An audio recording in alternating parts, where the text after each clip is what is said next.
and add value to organizational success. I will deal with all stakeholders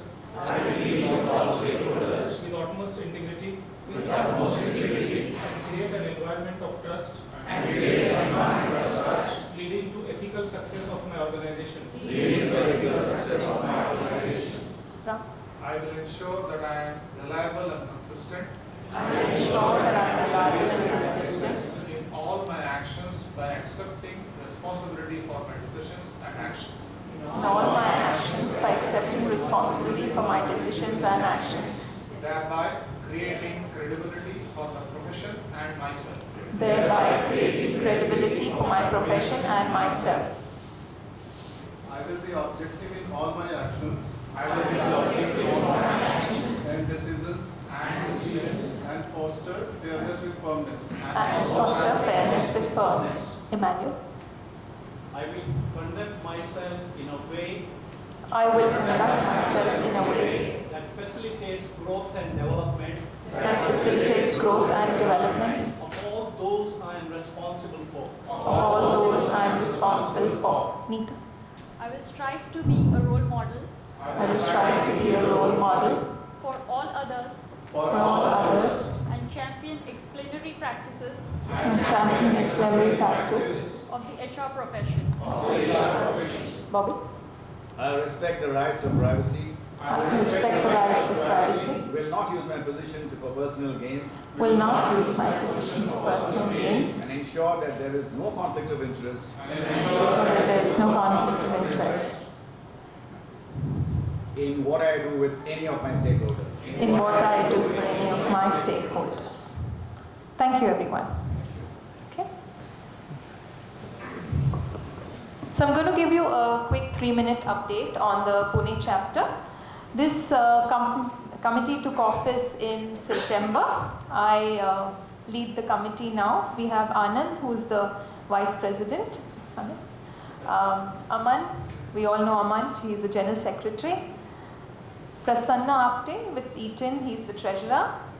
Salil, who helps us with our media public relations, and Ankita, who you have met outside, is our full-time coordinator. Neeta has just come in yesterday. She's going to help us with memberships and marketing full-time. Welcome to you, Neeta. So the chapter met in September. We did a yellow pad and we talked about what are some of the things the Pune chapter should focus upon. What initiatives would you want us to take up? What communities of practice should we create? What is your learning agenda for the year? So we came together with our members, a few non-members, to talk about what should we focus on over the next 8 quarters. So after a lot of deliberation in the World Cafe, what came up was 8 initiatives. Yeah? The ones in blue are the ones we are focusing on this quarter, and the last 8 events, today is the 8th event you're attending, have been focused around CHRO tete-a-tete. We've done a lot of deliberation on the business analytics and are coming up with a course and a certification program around it. What we also went and did is we tried to map each of the initiatives to the NHRD body, the national body's value proposition, to see if we are on the right track, if we are also doing what they are asking us to do. And they very beautifully mapped to all the 4 value propositions the board had laid down, which is pride of association, networking, thought leadership, and enhancing capabilities. And this is what I've been hearing. I've been in NHRD for over a decade now, and this is what I've been hearing from all our members. So I think we're on the right track, because this is what the Yellow Pad session said, the Talkathon said, this is what our members have been saying for a decade, and this is what the board, the national body, is saying should be the value proposition. Our members also said that, you know, you've been running our meetings at the Meridian, which used to be close to the, which is close to the station, which used to be kind of the center of Pune. But Pune has become so vast now, I don't think we have a real center. You know, there's a center for IT, there's a center for the industry.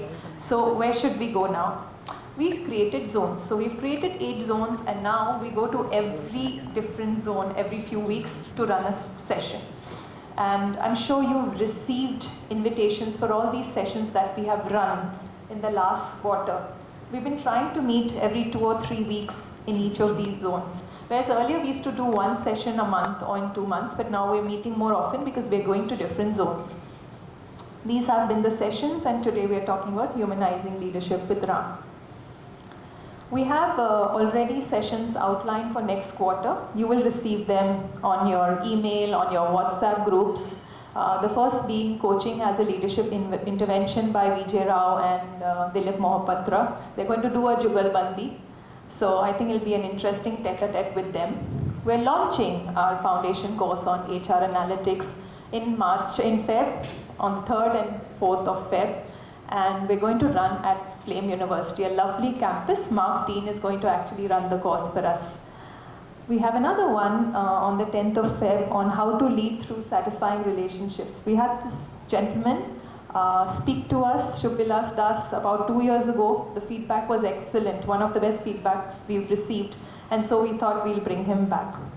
Another one, we've been requested by the CHROs, this is only for CHROs, it's a closed room fireside chat on how to run performance appraisals with all the changes coming up, different companies taking a lead. So this is really a closed room chat for CHROs on performance dialogue.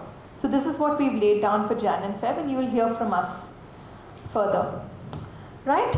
So without much ado, I think we should call upon Neeta to introduce Ram. You know, for a long time we've been talking leadership development and, you know, let's work with the team who's actually executing the strategy of the company through alignment, through inspiring people, through creating capability. But today I'm reading the term humanizing leadership. So I'm wondering what Ram is going to kind of talk to us about. I'm sure it's going to be interesting. And I'm going to ask Neeta to come and introduce Ram. Thank you very much.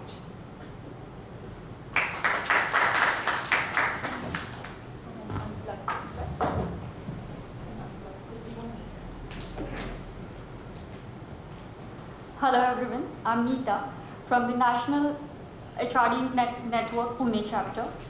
I'm extremely delighted and honored to have Mr. Ram Kumar, founder of the Leadership Center and the current national president of NHRD Network India. This task of introducing our guest of honor and speaker is a great privilege. Mr. Ram Kumar's Leadership Center is an organization dedicated to building world-class thought and practice in the domain of leadership consulting, research, and development. Mr. Ram Kumar retired as the executive director on the board of ICICI Bank. He was on the board of ICICI Prudential Life Insurance and ICICI Ventures. Prior to his retirement, he was the president of ICICI Foundation and ICICI Group's CSR arm. He has worked for the Hindustan Aeronautical Limited and Hindustan Unilever Limited prior to his 15 years long innings at the ICICI Bank. His work over the last 32 years has been a wide range of roles in the field of HR and business. Through these gracious years, his passion has been leadership development with a specific emphasis on how to help individuals expand their leadership capabilities. He led this mission at the ICICI Group, which, as we all know, is widely recognized as the leadership factory for building a world-class leadership pipeline. Ram jointly envisioned with the Manipal Global Education and established the ICICI Manipal Academy for banking and insurance. He also envisioned and established the ICICI Academy for Skills. Last but definitely not the least, he has published his first book titled Leveraging Human Capital, A Practitioner's Perspective. I would like to extend a warm welcome to you all, and I now request Mr. Ram Kumar to kindly come on stage.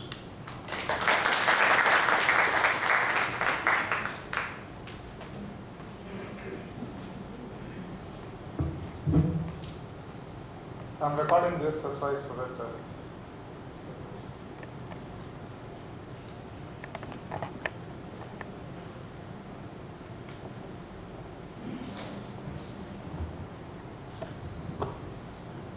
Hi, good afternoon to all of you here for coming over here in the afternoon here.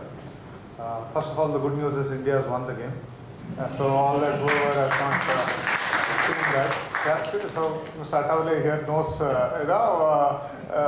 this, I cannot start anything if there is India is playing a sports event actually. That's the good news.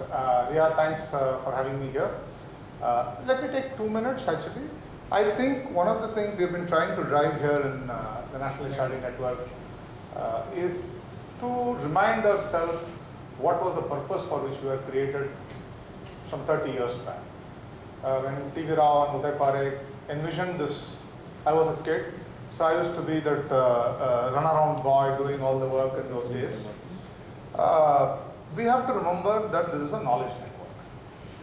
This network was created to compile, codify and disseminate knowledge such that we uplift the quality of the function to the next level. And it was also the passion of Dr. T.V. Rao and Dr. Uday Parekh, both of them. Fortunately, as a young person, I used to know them very well, and to this day, Dr. T.V. Rao guides me. Both of them had this passion to say that why should we be, they were not the people who born again nationalists who wanted to say that we are the only greatest country in the world. That was not their position. Their position was to say that we don't have to import knowledge only from outside of India. There should be a possibility for us to really be able to put together the Indian experience in terms of how the human resources in this country is being groomed and prepared to create value to everybody. So they were the first two people who ended up writing books in India with Indian experience as much in the foreground as the global experience. So they were not people who said, I don't want global experience. You should know both of them, right? They integrated and synthesized it and presented it to us. I say this in every platform, so some people like it, some people don't like it, because I say things as I see them and I call it as I see them. I'm not somebody, until the last year of my working, the feedback I got was that I should learn diplomacy. I didn't, right? I think it's going to be a lifelong quest for me, and I may not till the last day of my life. What worries me is that this network, which is a knowledge network, with around about 300,000, at least 300,000 HR professionals in this country, less than 12,000 of them find us relevant to associate themselves with us. So it is important that as a president of this institution, for me to stand and ask this question, why? Why do an overwhelming 97% of the HR community find us not relevant? A lot of people think I am really pointing a finger at anybody. No, I can't anymore. I've been here as a president for 1.5 years. I haven't moved the needle. We've not been able to. So it is me included. Starting with me, we have not been able to really. So take today. I was saying, wouldn't Pune have about 5,000 HR professionals? So why is it so difficult for HR professionals? If HR professionals are interested in knowledge, if they are interested in really getting their skills up, why is it that they don't seek to associate with us? Mumbai has about 60,000-70,000 people. We have 2,500 members. So it is important that we put on table that over the last 20-25 years, for some reason, while internally the hardcore National HRD network officials and members who have been loyal here celebrate ourselves that for what we are and the pride in association we write there, that doesn't seem to be there with the HR community with respect to the National HRD. So we are in a seriously difficult state as an institution. And I have an hypothesis. My hypothesis is that we have strayed away from our original intent set by Dr. T.V. Rao and Uday Parekh as a knowledge codification and knowledge dissemination body to a conferencing body. So we run after money to really get sponsorship, literally we beg to get money to run conferences. And after finishing every conferences, we show off like this by saying, well, some 1,000 people come there. But what is 1,000 people?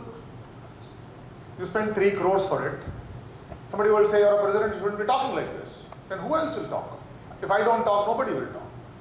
So I've put, so unless we move away from it and say that we want to give value to 300,000 HR professionals, which is world class, we will become irrelevant if we already are not. So there is no point in really taking pride saying I'm the national president standing here kind of a thing. If there is a problem, you should call the problem square and straight without blinking your eyes, even if you are the leader of that. And yes, I accept that I have in the last 1.5 years, despite whatever I and my team have tried, we have not been able to really move the needle to where it should be moved. So I want to put it on the table.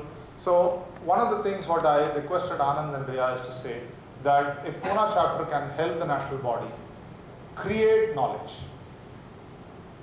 If fellow HR professionals don't codify and create knowledge and make it available on the platform, and if everybody thinks commercial to say that only on, I'll have to spend 30 lakhs to create a certification course, the body doesn't have that money.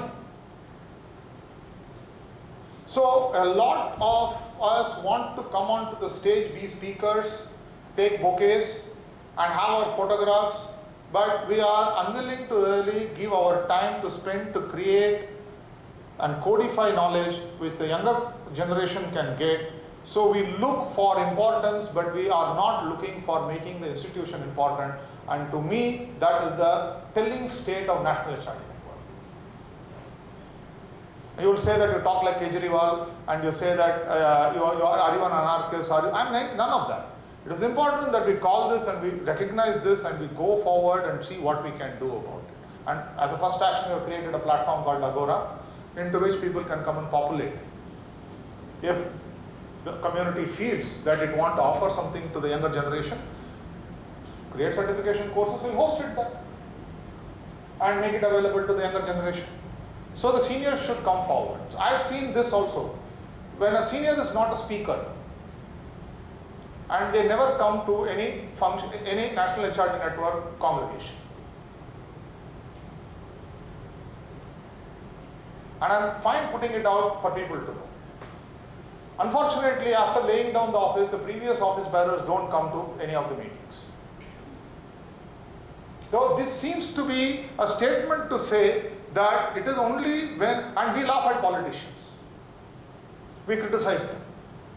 So our conduct doesn't exemplify ourselves very much. So to a large extent, I think we have a serious existential problem for this body called National HR Network. It's a closed group club of very small set of people, and the rest of the community have rejected us. And if we quickly don't make ourselves relevant to them, this will be a country club of a small set of people who thump chest and come in here, and it moves nothing for the function. Whether we exist or not, nobody bothers. Then it doesn't matter. So the three of us as X, Y, and Z can feel good about it. Yeah, counts for nothing. Okay. So on this very happy note, right? Let's move on, because when Riya said that, look, so many registrations, so many people will be here and all. I've always had only one principle in my life. If somebody invited me and I had only one person in the room, I will do my damnest best. Right? It is not about crowds. It is not about how many people are in the room. That's a politician's problem. Our problem is to say, so when somebody says that I've come to listen to you, it's a honor. So anybody giving you that honor deserves to be respected. So it doesn't matter how many people come. So those things and all are not a major issue in life for any one of us, provided your mission is knowledge and your mission is knowledge dissemination.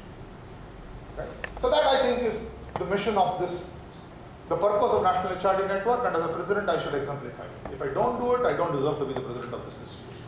Okay? Fine. Now let's move on. When the theme, when Riya gave me the freedom to select the theme, right? I selected this theme saying that I would want to really engage the audience on a theme of humanizing leadership. What do I mean by it? look at the way we hold leadership in our minds. We hold leadership in our minds in two extremes. One extreme is a deify leadership, and they can do nothing wrong. They are the Mahatmas and they are all those people who are worthy of reverence, even abject surrender, to the extent of losing your own self. On the other extreme, the villainized leadership. As people who are here, who don't have values, who destroy everything around them. And these two polarized extremes are how we, in our minds, hold leadership. There is no middle ground. And we don't see leadership as a process. We see leaders, right? We don't see leadership as a process.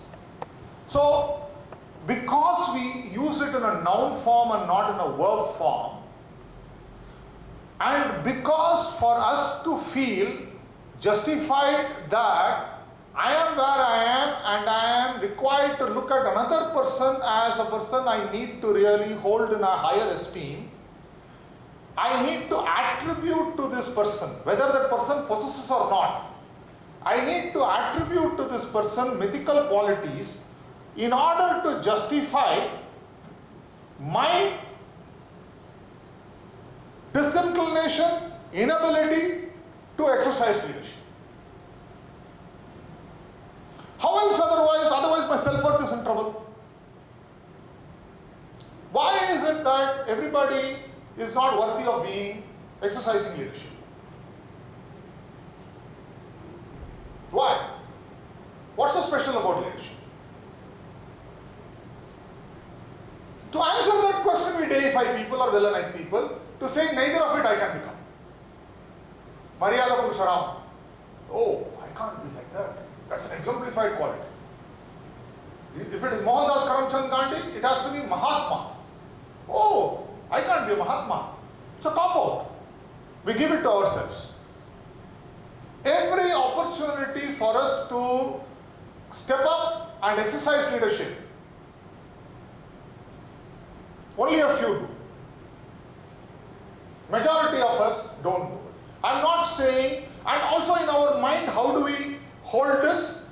We hold this like saying that in all walks of life, 24/7, 365 days, for the rest of the existence of that person is nothing but a person who is exercising leadership or leader. How ridiculous it is. How can Narendra Modi be 24/7? How can Abraham Lincoln be 24/7, 365 for 10, 20, 30, 40 years? Be this person who is this, in our minds we call them as Neta leaders. How could Kamath be like that? How could Jack Welch be like that? How could Narayana Murthy be like that? How could anybody be like that? How could anybody be like that? So deification, villainization. This is the two extremes in which we can hold leadership. We find it very difficult to really see leaders as human beings. So in 24 hours, 365 days, there are moments in which they exercise leadership, but for a large part of their existence during this period, they leave us normal human beings like you and me. We don't want to accept it. If we accepted it, then it puts pressure on us to say, so why is it that in those fleeting moments I don't exercise leadership? We have to make it so difficult to justify to myself that it's like exemption from PF. I'm an exempted organization, I don't have to be doing this. I have to admire other people as leadership, in leadership position. Why? Why are you not worthy of admiration? Why? So what we like when a chai wala becomes a president, we like that. A chai wala can become a president. A railroad guy can become American president. Those stories we like. But does that inspire us to become a leader? leadership when we have to? Why? Because we don't humanize leadership. Because we put leadership into exaltedness. Have the leaders I worked with till now in my life, some of the who is who, have they exercised strong moments of pettiness? Yes. Did they exhibit strong moments of jealousy? Yes. Did they exhibit many moments of incompetence? Yes. Do I qualify for all of them as myself in my many others are exercising leadership from being one of India's very famous student union leaders in my days? Yes. I'm a normal, average person, and there are many times I've been petty, jealous, unworthy of being somebody who should have been respected, done things which are not something which I myself approve of. And I've seen every leader. Some of them are the who's who of